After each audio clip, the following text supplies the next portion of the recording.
Lockdown के 50 दिन पूरे, तीसरे चरण की शुरुआत और उसके साथ ही बहुत कुछ अलग जो लॉकडाउन 1 से आज नजर आता है। 50 दिन पूरे होते होते किस तरीके से बदली है लॉकडाउन की ये तस्वीर, हिंदुस्तान की तस्वीर कैसे बदले हैं आंकड़े, कैसे लगी हैं लंबी लंबी लाइनें, कैसे चलने लगी हैं गाड़ियां, ये सारी चीजें आज हम आपको दिखाएं। पहले लॉकडाउन के कुछ ताले खुले। लॉकडाउन 3 जब शुरू हुआ तो गृह मंत्रालय ने इस मामले में राज्यों को आदेश दे दिया है। राज्य आपस में बातचीत कर रहे हैं, प्रोग्रामिंग कर रहे हैं, रेलवे की बुकिंग करा रहे हैं, बसों का इंतजाम कर रहे हैं और जैसे जैसे उन श्रमिकों को लाने का कोशिश की जा सकती है वो कर रहे हैं। सियासत भी अब वापस पुराने रास्ते चले।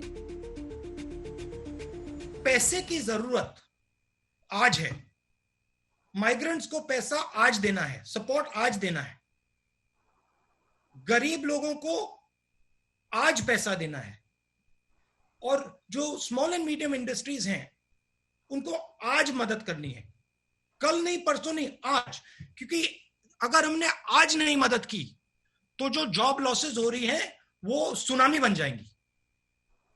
तो उसको हमें उनको कॉन्फिडेंस देना है, उनको प्रोटेक्ट करना है। कुछ लोग होप पर विश्वास नहीं करते, हॉरर पैदा करके, और खौफ का माहौल पैदा करके कहीं ना कहीं गुमराह करने की कोशिश करते हैं।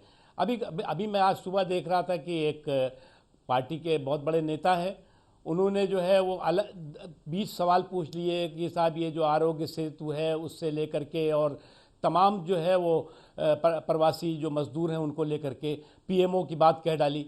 मुझे लगता है कि राहुल बाबा को मम्मी जी का पीएमओ याद आ रहा है, मोदी जी का पीएमओ समझ में नहीं आ रहा है। राशन से लंबी लाइन लगी शराब के लिए।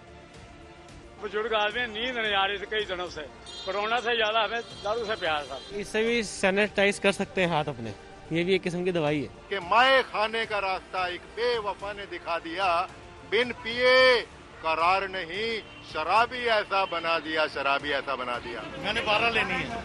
क्यों लेनी है? बेचने के लिए कि पीने के लिए? मैंने पीने के लिए लेनी है। अपने लिए कि पड़ोस के लिए? इसलिए लेनी है, दोबारा फिर बंद हो जाए ताकि दिक्कत तो नहीं आएगी ना। जब शाहजहां ने मुमताज को हासिल कर लिया तो क्या ये शराबी के दारू को नहीं हासिल कर सकते क्या? बताइए आप। पाकिस्तान आज भी बेताब आतंकवाद के लिए।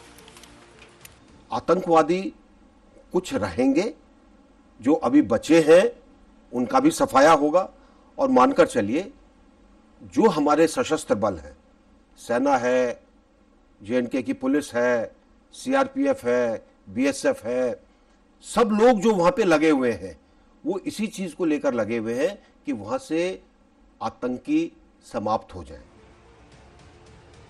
कोरोना से जंग में थोड़ी खुशी, थोड़ा गम है।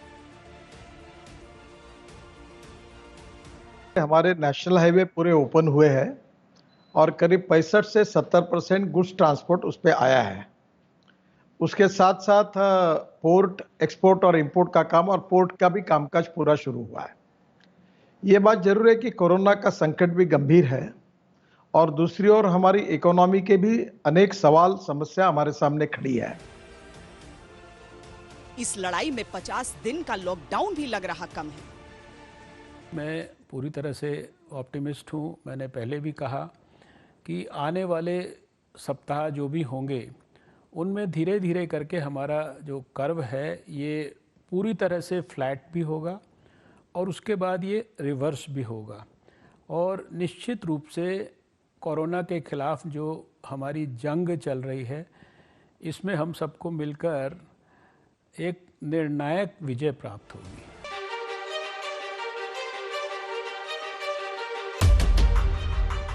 पचास दिन होते होते लॉकडाउन की कामयाबी, प्लानिंग और कमियों की टीस दिखाएंगे। हम आपको लॉकडाउन के अर्धशतक की कहानियां 25 दिखाएंगे। 50 दिन होते होते लॉकडाउन का बंद दरवाजा थोड़ा थोड़ा खुलने लगा है। राजनीति बहस और विमर्श के प्लेटफॉर्म पर आ चुकी है। कोरोना का खतरा अभी भी टला नहीं है, चिंताएं अब भी बाकी हैं। कोरोना वायरस के कारण कोई हमारी केंद्रीय योजनाओं में कोई रुकावट नहीं आई है।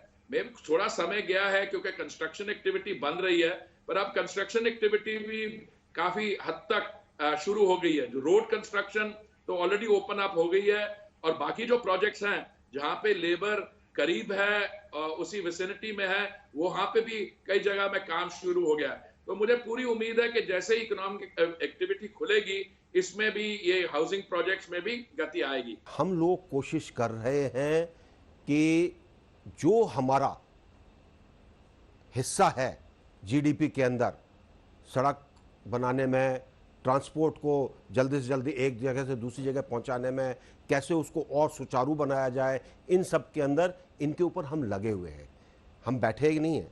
और दूसरी चीज़ ये है कि हम कोशिश कर रहे हैं कि किस तरीके से आर्थिक स्थिति के अंदर इसका फ़र्क पड़े। आपने देखा होगा शुरू के अंदर सिर्फ आवश्यक सामग्री जा रही थी, उसके बाद हमने ये भी कहा कि जो नॉन इसेंशियल्स हैं वो भी जा सकते हैं। हमने ये भी कहा कि वेयर हाउसेस भी खोल दीजिए। हमने कहा कि पोर्ट्स और एयरपोर्ट और दूसरी जगह पर जहाँ से सामान आता है वहाँ से भी उनको आगे करिए। अब जैसे जैसे उद्योग शुरू हो रहे हैं, उनकी जो जो ज़रूरतें बढ़ती जा रही हैं, उनको लेकर हम कोशिश कर रहे हैं कि सड़क परिवहन के माध्यम से आर्थिक स्थिति के अंदर फर्क आए। कि आज कोरोना की जो मारक क्षमता है, वो मारक क्षमता भारत में कमजोर हुई है। वो इसलिए हुई है कि तैयारियां पहले से ही थी, योजना पहले से थी, और इस देश के 130-35 करोड़ लोगों का अपने नेता और नेतृत्व पर विश्वास था। और इसलिए चाहे वो जनता कर्फ्यू रहा हो, चाहे लॉकडाउन 1 रहा हो, लॉकडाउन 2 रहा हो या लॉकडाउन 3 रहा हो, पूरी मुस्तैदी के साथ बाय एंड लार्ज सबने उसका ईमानदारी के साथ पालन किया। पूरे जिंदगी एक तरीके से बदल गई हैं, जो हम new normal way of life हम कह सकते हैं। पहले जैसे थे वैसे रहने वाले नहीं हैं, और हमको भी आदत डालना होगा कि अब जो नई ज़िंदगी है कोविड-19 के चलते, हमको दूसरे तरीके से जैसे माहौल है उस तरीके से हमको पेश आना होगा।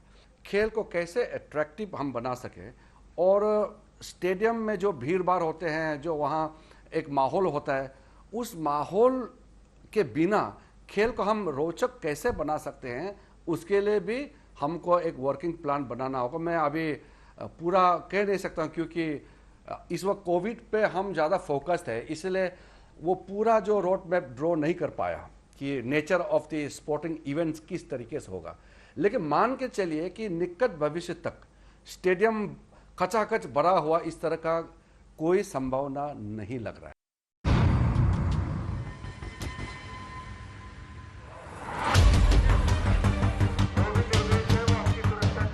50 दिन पूरे होते होते लॉकडाउन की सबसे दर्दनाक तस्वीर धीरे धीरे बदल रही है।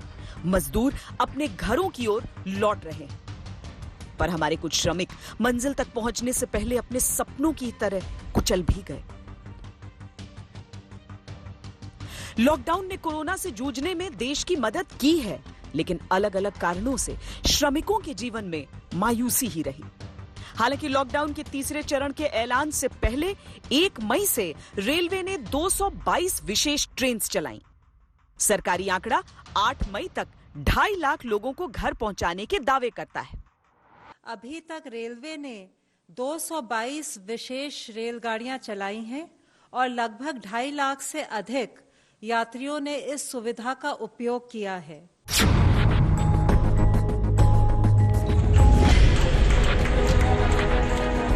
वोट कामगारों का भी होता है।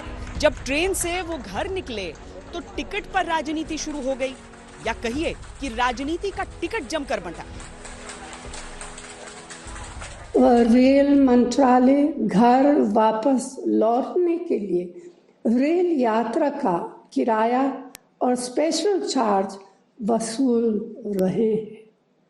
उम्मीद थी कि दाम में आए हजारों करोड़ रुपए पर पहला अधिकार हमारे राष्ट्र निर्माताओं का होगा।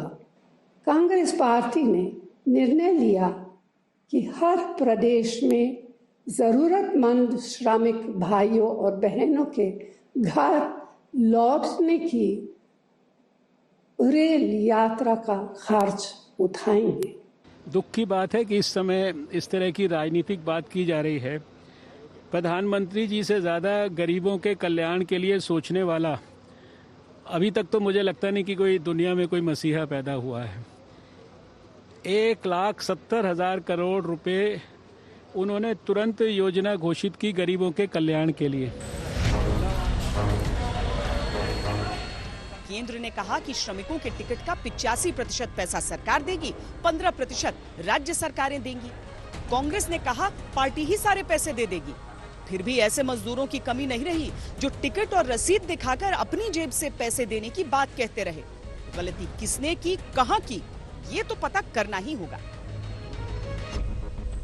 ट्रेन का टिकट 505 रुपए भाड़ा ली गई है। तो सब लोगों के टिकट लगे जरा? सबकी टिकट है सर। हम नडियाद से और जा रहे हैं बलिया जिला, यानी यूपी बलिया जिला सर। कितना टिकट लिया आपने? हाँ टिकट लिया था सर, 690 का टिकट था सर, जिसमें 55 रुपया वापस हुआ है सर, और खाना का पैकेज मिला है और एक पानी की बोतल मिली है सर।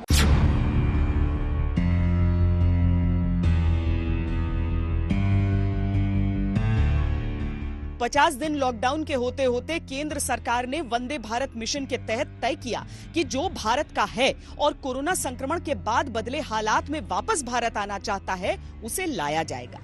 पहली खेप विदेश से लौटने वाले भारतीयों की आ चुकी है। पहले चरण में 64 देशों से एक सप्ताह के अंदर करीब 15,000 लोगों को वापस लाना है। विदेश में रहने वाले करीब 1,90,000 भारतीय वापसी के लिए रजिस्ट्रेशन करा चुके हैं। विदेश मंत्रालय के अनुसार ये संख्या 4 लाख तक जा सकती है। लौटने वाले लोगों को क्वारंटीन की शर्तों का पालन करना जरूरी होगा। जहां हवाई जहाज नहीं जा सकते, वहां नौसेना के जलपोत भारतीयों को वापस लाने के लिए तैयार हैं।